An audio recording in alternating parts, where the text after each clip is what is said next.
मैंने इतने सालों तक ये सब बर्दाश्त किया, लेकिन अब बस।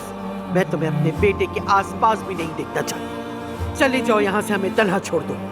आप इतनी बड़ी हवेली में मेरे साथ रहना बर्दाश्त नहीं कर सकती अजमत साहिबा। मैं जानती हूँ कि तुम किस किस्म की औरत हो। बस कीजिए, आपको खुदा का वास्ता है मुझ पर कीचड़ उछालना बंद कीजिए, बहुत हो गया।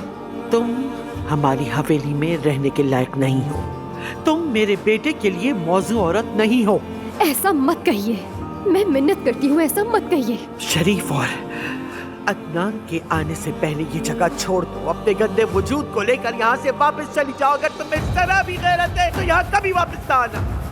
अपने शौहर को नहीं छोड़ूंगी, चाहे आप कुछ भी कह ले मुझे। अपने शौहर और अदनान को कभी भी नहीं छोड़ सकती मैं। एक मुखलिस वफादार माँ बनने का ड्रामा मत करो। मेरे सामने ये सब नहीं चलेगा।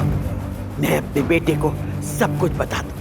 मैं उसे बता दूंगी कि तुम कितनी बदचलन औरत हो। समझ गई तुम? सारे करतूत बता दूंगी तुम्हारे।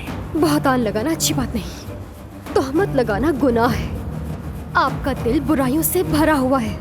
आप शुरू दिन से ही जुल्म करती आई हैं अजमत साहिबा, मुझे सब याद है। लेकिन आप जानती हैं, मुझे आप पर तरस आता है, बहुत ज्यादा अफसोस होता है मुझे आप पर। माजी में आपने जो कुछ भी किया है, सबका खमियाजा भुगतेंगी आप। आपको क्या लगता है कि हर कोई आपकी तरह होता है? आपको जो करना है आप कर लें। मैं अपने शौहर को और अपने बेटे को किसी कीमत पर नहीं छोड़ूंगी।